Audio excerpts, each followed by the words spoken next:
Bonne année tout le monde! Alors je sais que ça fait longtemps que je suis pas passée par ici car oui, la vérité c'est que j'ai été recrutée comme lutin du Père Noël, donc vous vous doutez que j'ai eu un mois de novembre et de décembre très chargé, mais j'ai esquivé les reines mangeurs d'hommes pour pouvoir revenir sur YouTube et pouvoir vous présenter quelques lectures que j'ai fait en 2018 et faire un petit bilan de challenge. Alors non, ce sera pas le bilan du Pumpkin Autumn Challenge parce que j'ai lu pas mal de livres et que ce serait un petit peu long d'en faire une vidéo complète et que j'avais surtout envie de revenir sur une bonne résolution de 2018 que j'ai tenue afin de bien commencer l'année. Si jamais ça fait un moment que vous êtes là, vous vous souvenez peut-être que en janvier 2018, j'avais posté une vidéo où je me promettais de découvrir 3 autrices classiques de l'imaginaire. Eh bien, j'ai le plaisir de vous annoncer que j'ai réussi mon challenge qui était, somme toute, de lire 3 livres, donc c'était pas trop difficile, surtout quand on se donne un an pour le faire.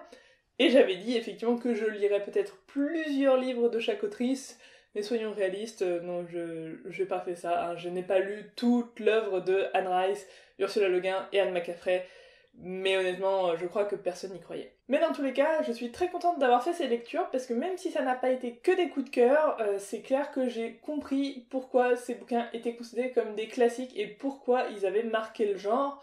Mais trêve de blabla, je vais vous parler de chaque titre plus en détail tout de suite.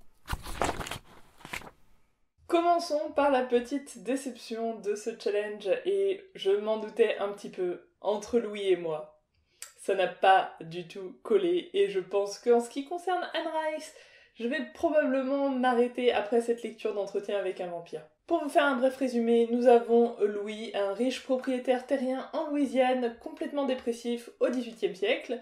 Il va tomber sur un certain Lestat, vampire de son état, qui va le transformer, hein, parce que pourquoi pas. On apprend d'ailleurs que le vampirisme est un très mauvais remède à la dépression, puisque ça n'améliore absolument pas la mélancolie de Louis. Et comme décidément Lestat n'est pas très fin psychologue, il va tenter une nouvelle méthode pour redonner le sourire à Louis, c'est-à-dire transformer une petite fille, Claudia, pour l'ajouter à leur trio, et ainsi ils forment une magnifique famille homoparentale vampirique dysfonctionnelle, légèrement teintée de pédophilie. Quand même, c'est un des principaux points qui m'a gêné dans ce roman. Bon, il y a quand même des choses que j'ai aimées dans ce roman. Alors, ne me tapez pas, je ne suis pas une pro de l'histoire de la littérature vampirique, mais il me semble quand même que c'est en grande partie grâce ou à cause d'Anne Rice, ça dépend des points de vue, qu'en tout cas on a eu une plus grande diversité dans les personnages de vampires, qu'on est sorti du monstre assoiffé de sang, même s'il est charismatique, et qu'on est passé sur des héros finalement plus humains, mais en tout cas plus romantiques,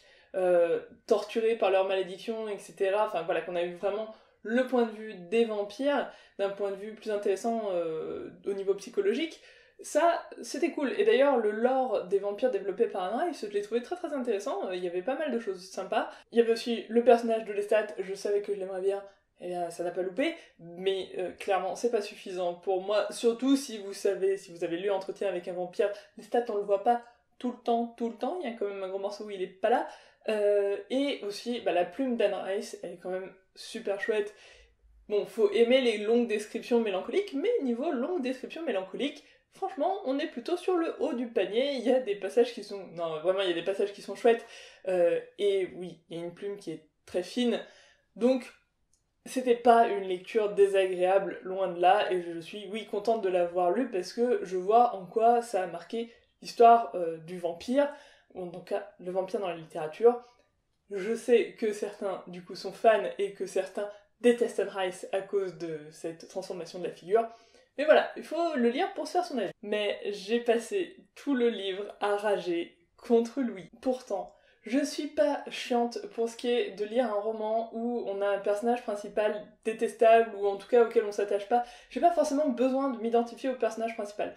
Et j'aime même bien quand un roman nous permet de voir que le personnage principal pense de la merde. Par exemple, je pense au Frankenstein de Mary Shelley, où on a l'histoire du point de vue de Frankenstein, tout en sachant très bien, tout en comprenant en tout cas très bien, que Frankenstein est un gros connard. Et ça, voilà, ça me dérange pas, j'aime même bien. Mais là, ouais, Louis, il était vraiment trop à se plaindre, et j'ai pas tellement eu l'impression que c'était critiqué en fait son attitude. Et encore, s'il faisait que se plaindre, Parce que oui, ce qui m'a vraiment gênée, je le disais dans le résumé, c'est son attitude complètement creepy vis-à-vis de Claudia, donc qui est une petite fille transformée en vampire, donc elle est coincée dans son apparence de petite fille.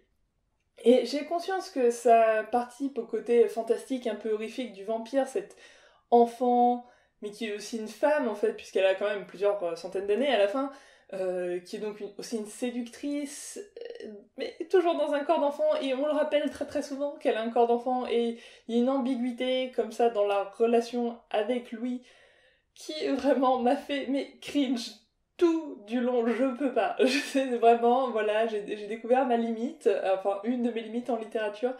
Les personnages creepy qui jouent avec la pédophilie, ça passe pas. Par contre, effectivement, si vous aimez Entretien avec un vampire, clairement, je comprends pourquoi, voilà, c'est juste pas spécialement ma came, mais si vous aimez les vampires, vraiment, je pense que vous devriez au moins donner une chance au premier tome. Ensuite, cet été, j'ai profité du challenge organisé par Pico Books qui voulait relire Le vol du dragon de Anne McCaffrey, qui apparemment est un de ses romans d'enfance ou d'adolescence qu'elle a beaucoup aimé, et donc elle voulait voir si ça tenait le coup à l'âge adulte, avec un regard un peu plus critique, et donc voilà, je me suis incrustée et je me suis dit que ce serait pas mal, comme ça en plus on pouvait échanger autour de la lecture au fur et à mesure, et je veux dire que c'était une expérience vachement agréable, surtout qu'il y avait quand même des gens qui du coup connaissaient bien la saga et pouvaient donner quelques conseils quand on était un peu perdu, notamment sur est-ce qu'il valait mieux commencer par l'Aube du Dragon ou le Vol du Dragon. J'ai commencé par le Vol du Dragon. Si jamais vous vous posiez la question comme moi, est-ce qu'il valait mieux commencer par l'un ou par l'autre, je pense qu'il faut commencer par le Vol du Dragon. C'est dans l'intégrale 3 chez Pocket. C'était le petit point technique. On reprend tout de suite sur le contenu du livre. L'histoire se déroule sur Pern, une planète lointaine qui a pour petit problème d'être périodiquement envahi par des fils venus de l'espace, enfin venus d'une lune qui gravite autour de la planète. Et quand ces fils descendent sur Pern, eh bien le problème c'est qu'ils rendent le sol complètement stérile, menaçant l'humanité de famine, voire de disparition s'ils s'étendent vraiment trop. Et donc pour éviter de tous mourir, puisque c'est en général quelque chose qu'on essaye d'éviter, les humains ont développé un ordre de chevaliers dragons. Bon, je vous développe pas trop comment ils ont fait, mais voilà. Il y a des chevaliers dragons qui ont pour mission de cramer ces fils quand ils sont en l'air avant qu'ils touchent le sol.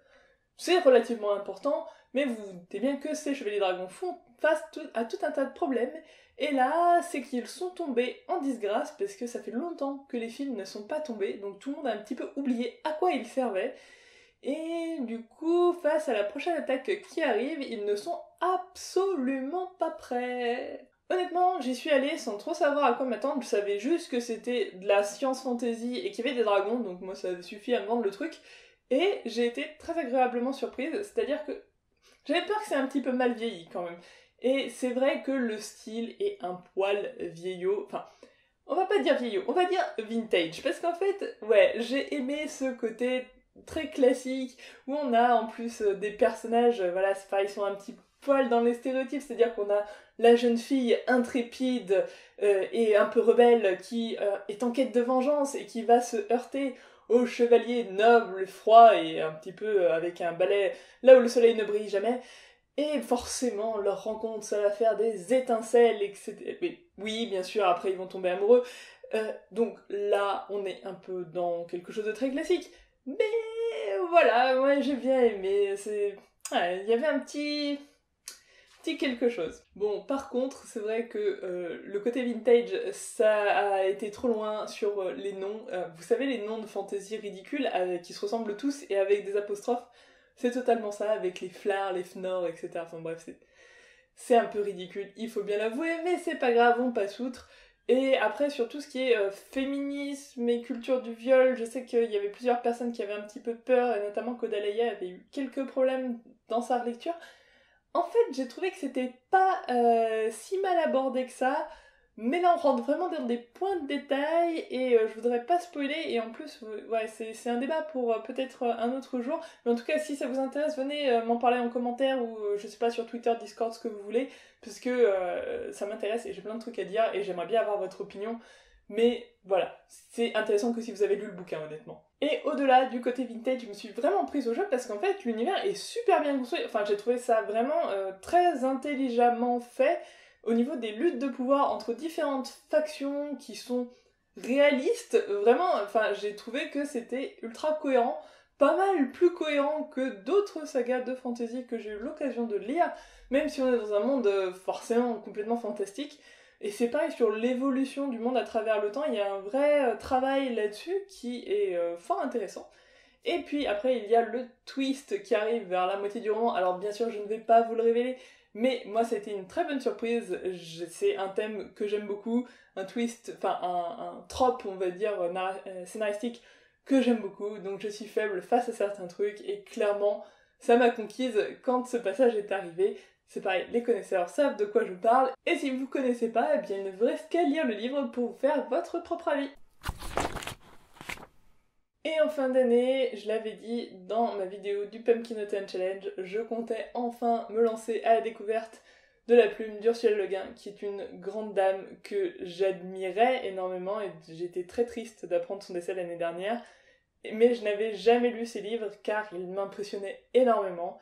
Eh bien ça y est, j'ai enfin osé mettre les voiles vers Terre-Mère, et j'ai dévoré les 3 tomes de mon intégrale, c'est-à-dire Le Sorcier de Terre-Mère, Les Tombeaux d'Atuan et L'Ultime Rivage, qui sont les 3 romans donc de cet univers de fantasy par rapport à ces autres romans plus SF, qui suivent la vie de Ged, un petit garçon qui est fermier, enfin même pas fermier, chevrier dans un village de montagne, et à la fin, disons qu'il a un petit peu level up. Alors c'est pas si facile à résumer, puisqu'en fait on se concentre sur 3 événements de la vie de Ged, enfin 3 moments clés de son histoire, donc dans son enfance, sa formation, à l'âge adulte, puis après sa vieillesse, et on zappe complètement ce qui se passe au milieu, et ça vaut mieux clairement, parce que vu le CV du bonhomme, je pense qu'on était sinon parti pour une décalogie absolument monstrueuse que je n'aurais jamais eu le courage de lire, alors que là, Ursula Le Guin nous réserve les meilleurs moments, c'est-à-dire quand Ged affronte les forces innommables de l'oubli, la mort et l'éternité. Oui, rien que ça. Mais c'est pas grave, c'est Ged, il gère, vous en faites pas. Vous vous en doutez, si je me suis enfilé les 3 tomes, c'est que j'ai énormément aimé et que je n'avais pas tellement de raison de craindre cette découverte de Le Guin, même si quelque part je comprends pourquoi certains accrochent pas trop. Parce que c'est vrai que la plume est assez distante. On va rester en général sur le point de vue d'un personnage extérieur à Ged, un adjuvant, et on va jamais rentrer dans ses pensées, on va jamais être très proche de ce personnage. Mais moi je trouve que ça donne un souffle épique et mythique au récit qui est juste génial. C'est-à-dire qu'on va avoir un vrai héros fascinant, complètement hors de ce monde, et qui va affronter justement du coup des défis insurmontables, des combats épiques, enfin vraiment quelque chose de voilà d'extraordinaire qui nous sort complètement de notre quotidien. Alors là, niveau évasion, moi j'ai été servie, mais de ouf. Et voilà, c'est quelque chose qu'on n'a plus tellement, et je sais même pas si on l'a eu très souvent dans la fantasy classique, mais en tout cas dans les romans contemporains, je l'ai très très rarement vu. En fait, j'ai même pas d'exemple.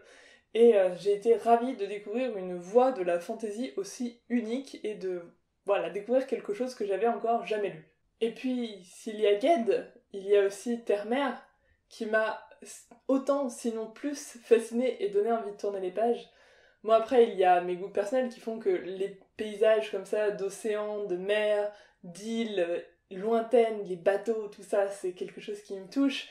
Et en plus, c'est décrit avec une poésie que j'ai trouvée vraiment exquise. Il y a certaines scènes qui restent gravées dans ma tête, comme ça, où on découvre comme ça ces îles et ces lignes d'horizon au loin. Vraiment, c'était absolument génial. Et en plus, ce que j'ai beaucoup aimé, c'est que on évite soigneusement le centre, la capitale, et ces tours immenses et ces héros. Non, là, on va se concentrer sur les petites îles reculées, on va explorer littéralement les 4 coins de la carte, aller là où personne ne va, là où en fait on ne croit même pas que le monde existe encore. Ged va aller là-bas, et en fait, Terre-Mère, c'est ça, c'est l'histoire des petites îles oubliées, des petites gens oubliés, des marges, et en quoi ces gens qui ne sont pas censés faire partie de l'histoire font de grandes choses, et la marque l'histoire de ce monde. Et rien que pour ça, j'ai aimé Terre-Mère. Tout ça, ça fait que même s'il y a des éléments très classiques, il y a des prophéties qui se baladent, il y a des écoles de magie, c'est un milieu aussi très très masculin, il faut pas se le cacher, hein, niveau personnage féminin, à part dans les tombeaux d'Atuan, c'est un peu la lèche, mais on reste quand même sur quelque chose que j'ai trouvé différent d'autres classiques de la fantasy que j'ai pu lire. Et en fait, en ce moment, je suis en train de lire Le langage de la nuit, qui est son livre d'essai sur l'écriture. Je suis en train de réfléchir à tout ça. Je pense que je vais vous faire une vidéo, mais il faut le temps que ça mûrisse tout ça dans mon esprit et que je lise d'autres livres d'Ursula Le Guin.